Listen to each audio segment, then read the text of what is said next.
Philip Morris presents Crime Photographer.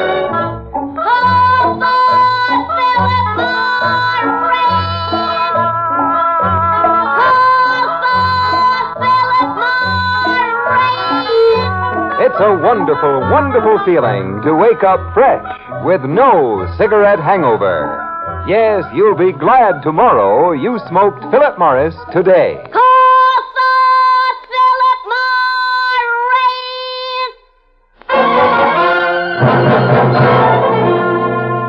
Good evening.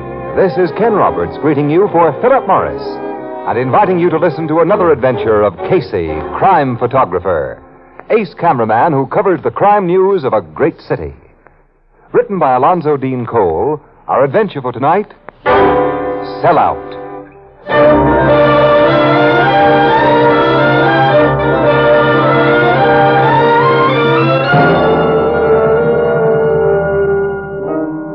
Early afternoon, the Blue Note Cafe. Its door opens, and from the rain-washed street... Hello, Ethelbert. Hello, Miss Williams. Hey, you look kind of Oh, drowsy. I feel that way. Please get me a cup of coffee. Sure. Looks to me like this rain's gonna keep up all day. Yeah, I'm afraid so. Walter, 1 cup of coffee. Where's Casey? Over at the office. Getting $15,000, we hope. He'll keep himself dry over at the... Getting $15,000. Oh, trying to get it. With the help of our not-too-esteemed city editor. Well, what's Casey done that Mr. Burke should help him get $15,000? Some very important undercover work, Ethelbert, in which I lent some small assistance.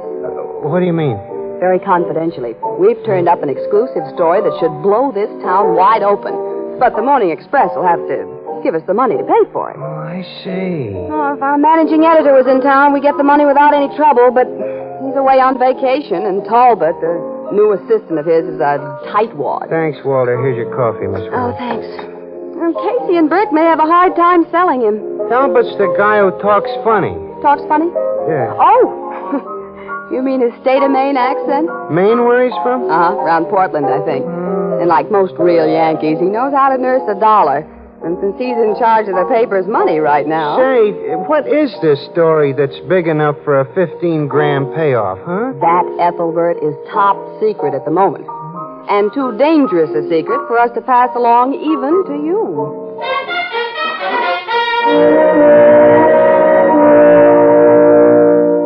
Look here, Mr. Talbot. This story will be one of the hottest circulation getters the Morning Express has ever had. Burke here agrees with that. I certainly do. Talbot, such an expose of political rottenness will... Mr. Burke, I agree with you and Casey, but you're asking me to risk a large amount of this paper's money for an unknown quantity. Mr. Talbot, I've told you that... All you've told me, Casey, is that for $15,000, a man in confidence of Harry Fitzroy, the gang leader, will supply you with evidence that a number of important city officials receive a regular payoff from Fitzroy. But you give me no assurance the evidence will be sound. You have my assurance it'll be sound. Well, who is it that's selling out? Well, I told you. His name has got to be kept out of this. Casey gave his word, Talbot. And the reason he has valuable sources of information among crooks is that he keeps his word. Thanks, Burke. Nevertheless, where I come from, we're taught never to buy a pig in a poke. So before I sanction any payment of $15,000, I want to know exactly what I'm getting. You mean you want me to... Full details, Casey, or no sale. Talbot, another paper may get this story if we wait. That's all, Mr. Burke. It isn't all. I'll go over your head, Talbot. Over my head? You're darn right I Hold will. your neck in, Burke. I didn't say I wouldn't tell the big brass here about him if I had to. It seems I have to. All right. Strictly between the three of us only. The guy who's selling out is Squint Hummel. Squint Hummel, eh? Yeah, Burke. He's very prominent in the Fitzroy gang. So you've learned something about our town in the short time you've been here, Mr. Talbot? I've endeavored to apply myself. Now, when and where are you to get the information from Hummel? Tonight. And to meet him at 9 o'clock in an isolated beach house on McBurney's Point. He'll turn over an envelope to me with a list of the city officials who take dough from Fitzroy. And with complete data on where, when, and for what services they take it. I'll double column it on the front page, exposing only a few of the crooked politicos each day. We can string the thing out for weeks. Yeah, and with exclusive pictures that I'll get. Yeah, would be great stuff, all right. Now, you're simply going to this McBurney's Point Beach house, Casey, and walk in? Oh, no. And to identify myself by blinking my car lights 3 times. If everything's all clear, Hummel will switch off his porch light. Aren't you taking a chance and going out there alone with $15,000? Hummel won't attempt to double-cross Mr. Talbot. I trust him that much. All right, now, do I get the money? Yes, I'll sign an order for you to the cashier. Swell. It's got to be in cash. Of course, Casey, but can I trust you that much?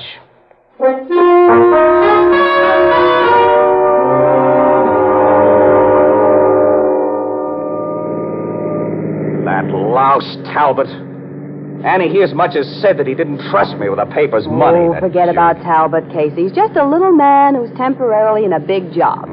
When our real boss comes back from his vacation... Boy, will I tell him what I think of his stuffed shirt assistants. Okay, you tell him. Annie, you know, I shouldn't be bringing you out here to meet Hummel. And we've gone over that till I'm sick of it. Now, Well... Casey, please remember it was I who gave you the idea that Squint Hummel might sell out on Fitzroy. I have every right to be around when he delivers. Sure. But this McBurney's Point is such a lonely spot, eh? So what? Well, I've got $15,000 cash money in my pocket, kid. That much dough is swell bait for a stick-up. Well, who knows you have it? No, just jittery, I guess. Here's the beach house. Yeah. And the porch light is on. Yeah, which means he's on the lookout for us. All right, I'll give him the headlight flashes we agreed on. 1, 2. There, that's 3 of them. His porch light just went out. That's the all clear. All right, Annie, you stay in the car. While I go in and make this trade. I'm not staying in the car. I'm in on this payoff. I come out in the rain and get soaked. I've been out in the rain all day. Now, watch your step going up to the house, eh? Mm-hmm. Oh, I can't see a thing. Neither can I. And that foghorn gives me the creeps, Casey. Wait, I hear someone. That you, Squint? Casey! Who are you? Now, don't hit me!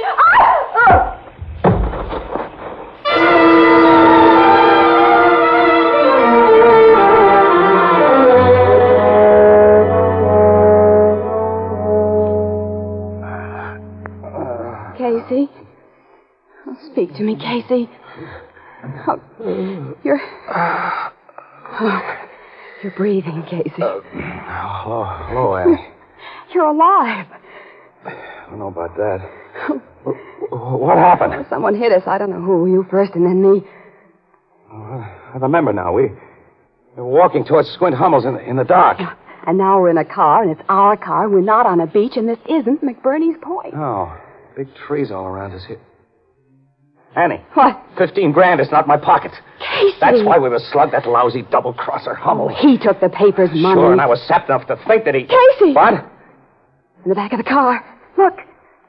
Holy. It's Squint Hummel. With a bullet hole between his eyes. Get around the back seat of this crate. Oh, you went almost knee-deep in mud. Never mind the mud. Yeah, there are 2 other bullet holes in Squint's chest. Whoever shot him did a thorough job. Why? Body's still warm. Let's see it. Oh, no, you shouldn't go through his pockets like that. Not until the police... Yes, I should when I've lost $15,000. No. Dough isn't on him. Neither is the envelope he was going to give us. You mean the dope on Fitzroy? You get the picture, Ann? Fitzroy got wise to Hummel's sellout. So he has his rod shoot Hummel. And he takes the information that he has written out for us. And they wait for us to show up, and they take our $15,000 as well. As a final touch, we're dumped into our own car along with Squint's body and driven into this mud hole. Why were we driven here and left? Annie, you're not out of your daze yet. Hummel's body is in my car. A car I can't move out of this mud. And if I moved the body, this back seat would still be covered with blood. I'm framed for Hummel's murder. Casey. And a man like Talbot will believe that you killed Hummel so you could keep that $15,000. Sure. After getting a load of his suspicions, the cops would think I meant to ditch Hummel's body somewhere in these woods and then keep on driving. He'll figure I got stuck in this mud hole by accident. Well, I can tell him. Wait a minute, kid. Wake up. You're in this as deep as I am. Casey. Wait a minute, let me look around in here. Fitzroy made this frame really good. That gun. Look at that. 3 empty shells. The gat's still warm. Hey, Squint Hummel must have been shot here just now. And somebody in the neighborhood may have heard the shots. Look, Casey. Huh? That bobbing light up the road. I see it. Somebody carrying a lantern. Annie, get out of this car. We gotta meet him and head him off. He mustn't have a chance to see the body. No, we must have time to think this out. Say, kid, we are in a jam. Hi, down there. Hi, yourself. You folks in any trouble? No trouble. Oh, no. Out for a walk on a bad night like this? Yeah, we like the rain. Must have a car parked someplace. Yeah. Mm-hmm. Didn't get stuck in the mud, did you? Oh, no. No, the car's all right. Say, I didn't make you out till I got this close, mister. Guess you didn't find that telephone. Telephone? I told you there was one at the Beeman place. You told me I'd find a telephone at the Beeman place? Don't tell me you don't remember that. Mister, I never saw you before. We haven't been to your house. He was. About 10 minutes ago, lady, but I didn't see you. I don't like this at all, Annie. Look at me close, Mr. Mosley's your name. Okay, Mr. Mosley. Look at me close. I'm the guy you saw before? Well, you got on the same hat and raincoat, same size, and you got mud up to your knees. Look at my face. I couldn't see your face before. You had your collar up and your hat pulled down. Annie, you get it? I'm afraid so. You're the same feller, all right, only now I ain't so sure that you're a boss man. What, man? Like I said when we talk at the door of my house. Annie, up the road. A car coming. With a police searchlight on. That's a prowl car. Oh, brother, now we're in for it. Casey, what are we going to do? Hey, who are you people? You know me, Officer Bannon. Oh, hello, Mosley. Just got a radioed report of gunshots. Know anything about them? I heard them, too. Glad to see you drive up here, Officer Bannon. I think these folks need investigating. Now, look here. Where's your car, mister? We may as well face it, Casey. Yeah. All right, my car's stuck in a mud hole back there, officer.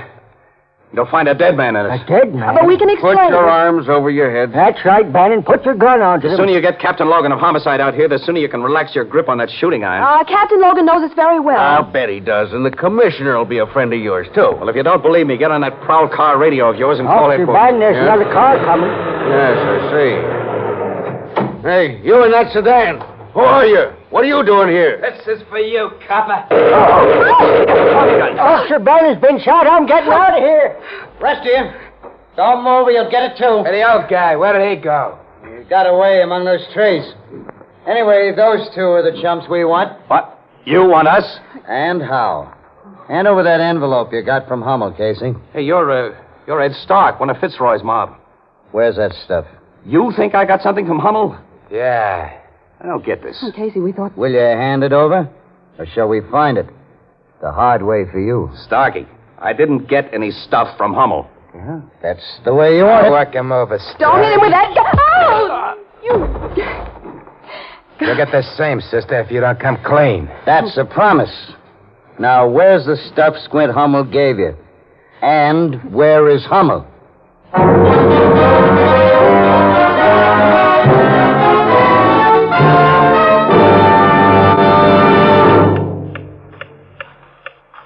Think back. Think back. This morning, did you wake up with cigarette hangover? That stale, musty, smoked-out taste in your mouth. Cigarette hangover. That tight, dry, uncomfortable feeling in your throat. Yes, that's what takes the joy out of smoking. And when that happens to you, it's time to change to Philip Morris. Remember, Philip Morris is the one, the only cigarette proved definitely less irritating, definitely milder than any other leading brand. That fact is recognized by eminent medical authorities.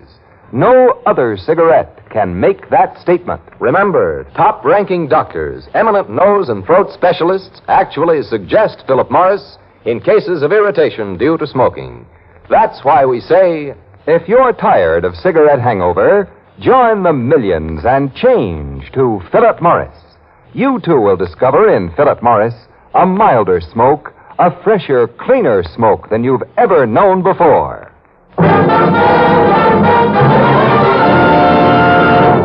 And now, back to Casey, crime photographer.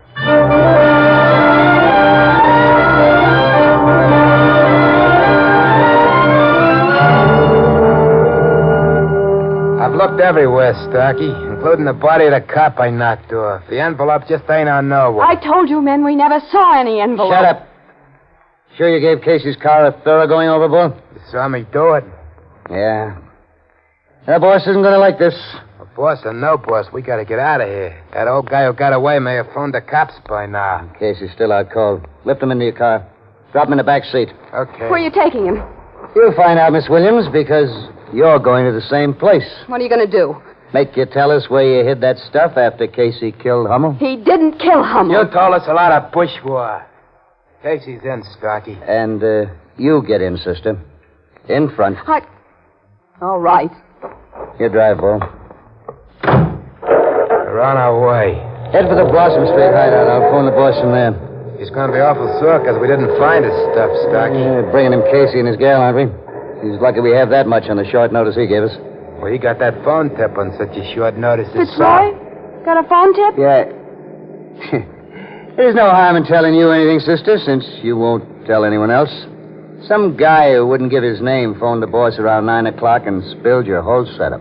He told Fitzroy that you'd find us where you did find it? That's why we went there. But we expected to find Squint Hummel alive. You and Casey worked too fast for us. You didn't go first to McBurney's Point? McBurney's Point? Why should we have gone there? Now, look here. If you're telling the truth, somebody's double-crossed Fitzroy and you as Casey and I have been double-crossed. Now, please, believe me. If we did, or the boss does, you won't be any better off. What? You and this sleeper back here saw us shoot a cop tonight. And we ain't giving you no chance to talk about it. We'll make our chance. Hey, Bull, he's got my gun. Yeah, now blast your head off, Bull. You take your hands off that wheel. Straighten this car. Okay.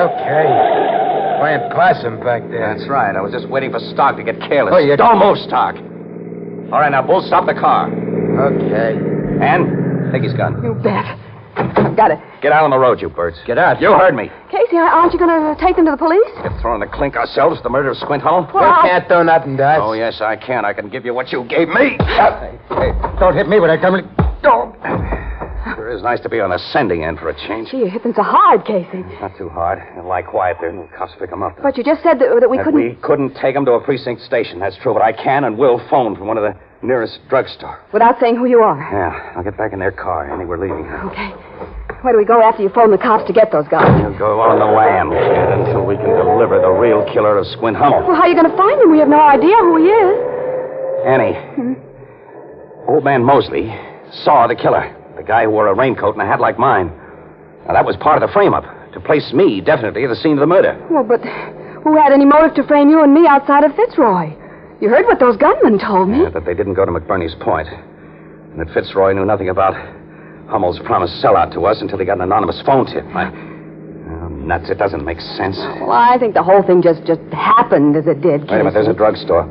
After I phone the nearest precinct station and tell them where to pick up those Fitzroy Red Hots, I'm going to call Logan. Well, Casey, Captain Logan's cop first and a friend afterwards. Now, if you give him an inkling of where he can find it... Well, I won't, yes. But I think he'll put friendship first for, well, maybe a little while. I hope so. Okay, I don't see any cops around. Now, you stay in this car, Annie, and keep your face out of sight. Yeah, all right. But, Casey, we can't stay on the lam for very long. No, I'm afraid not, kid. You, at least, aren't the type.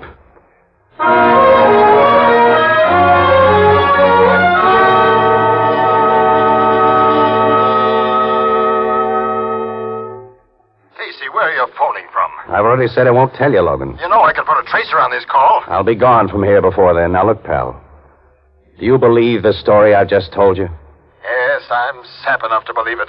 But I'm only one cop in a big department. And aside from the circumstantial evidence, that old guy Mosley nails you tight to the murder. Casey, you and Miss Williams come down to headquarters and give yourselves up. After you just said I'm nailed tight for something I didn't do? We're sure to get you, pal. Every precinct's alerted for you. And there are a lot of tough precinct cops who might not handle you with gloves on. I'll make things as easy as I can. If you come down here, well, I'll help you. Ann and I need your help before we come down, Logan. She at least isn't going to be locked in one of your crummy cells if I can help her. You know, Casey, I'm not going to ask for help you can't give. Where's Mosley? We're holding him as material witness for his own safety. Well, I want you to send Mosley home. But Casey, the Fitzroy gang don't like witnesses. They'd bump off old Mosley. Logan, I sent a carload of precinct men to pick up the killers of that cop. Well, that's news. Now, I'm delivering them to you. In return, I want Mosley at his home. Why? Well, I can't talk to him very freely at headquarters. You can't change his story that he saw you after those shots. Give me a chance to try. Look, pal, you can guard Mosley yourself while I talk to him. Keep all other cops away. Okay, Casey. But the moment you come into Mosley's house, I'm placing you under arrest. All right. And Casey, Yeah? I want Ann Williams, too. No. She's no part of our deal. Casey, Have handcuffs for one in an hour. So long, pal.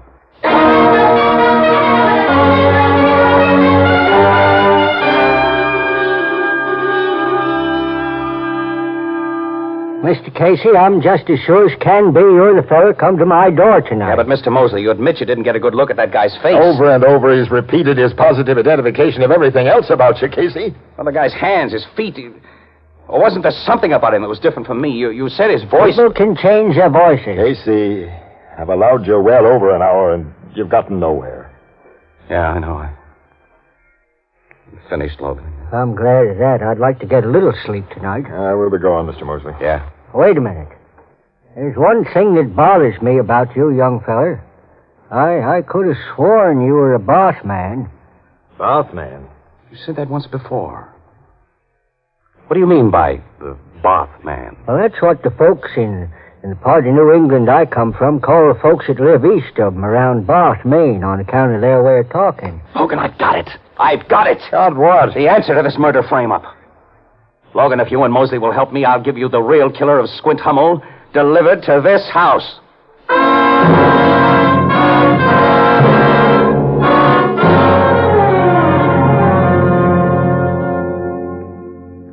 A car's pulling up outside. Yeah, it's his car, Mosley. Casey, he did fall for that line. You had Mosley hand him over the phone.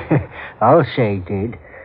He's on his way to the door. We'll get out of sight in that next room, Casey. Okay, come on. I'll be covering you, Mr. Mosley, so don't worry. I ain't worried.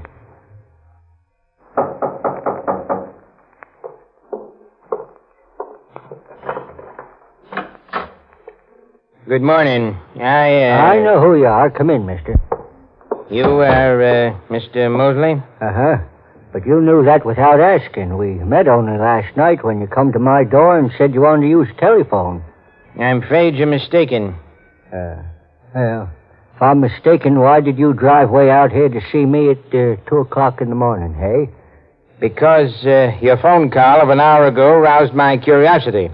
You intimated that you possessed exclusive information about the murder of a man named Hummel. Let's not beat about the bush, mister. I said over the phone, as I'm going to say now, that the fellow accused of that murder ain't guilty.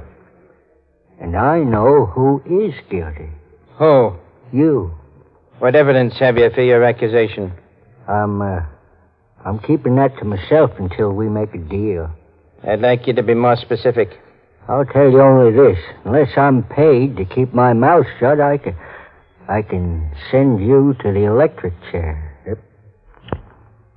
Your blackmail proposition is so outspoken, I assume we're quite alone here? We're alone, mister. I know something about blackmailers, Mosley. The first payment is never the last. I'm going to pay you nothing. Hey, what are you doing with that gun? I'm going to kill you with it. That's what you think, Talbot. Casey! Drop that gun, Talbot. No, Oh! Neat shot. Right through his gun hand, Logan. Oh, you smart guys never learn what chumps they are. This was a frame-up. Yeah, and a better one than you tried to pull on me. This one worked. Let's be gone, Talbot. Wait a minute, Logan. Wait a minute. I'm shooting pictures of this baby first. Yeah. When I turn them into the paper, Talbot, it'll give me pleasure to spread the news that we need a new assistant managing editor.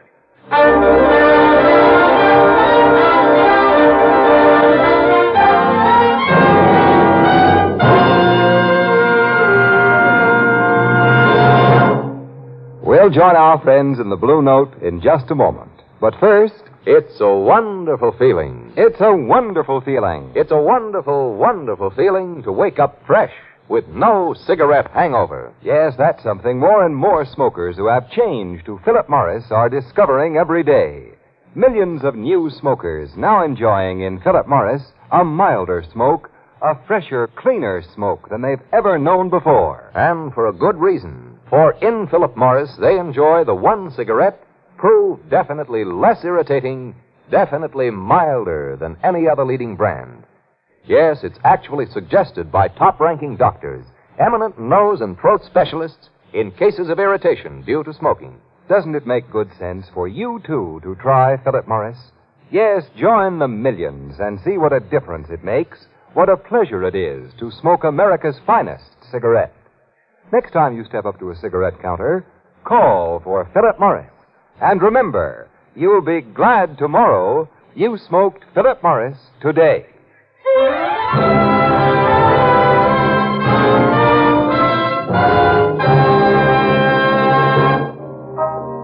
Them state of Mainers say bath for bath, huh, Casey? Yeah, a lot of them do, Ethelbert. Especially around the town of Bath or Bath, Maine.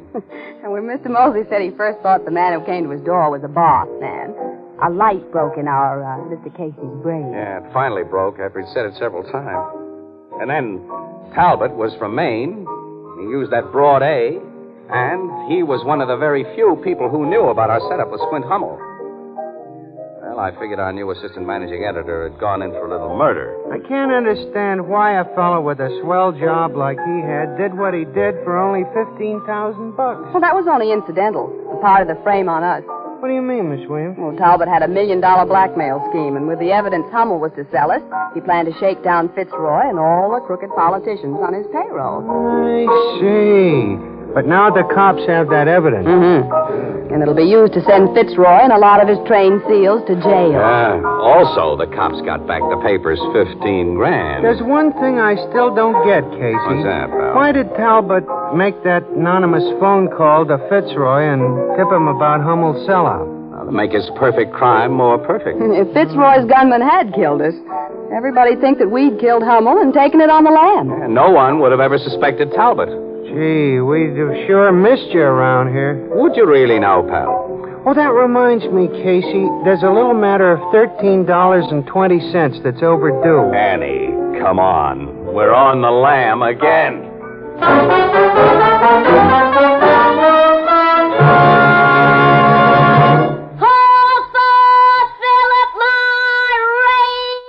Friends, remember this. If you're tired of cigarette hangover, call for the one cigarette that gives you a milder, fresher, cleaner smoke. Yes, from now on... Call for Philip Morris! Good night, Johnny. See you next Thursday, same time, same station, when Philip Morris again will present another exciting adventure of Casey, crime photographer. Until then...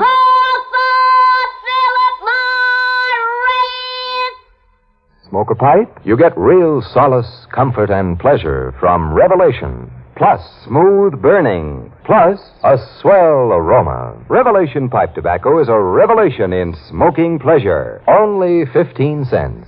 Try Revelation.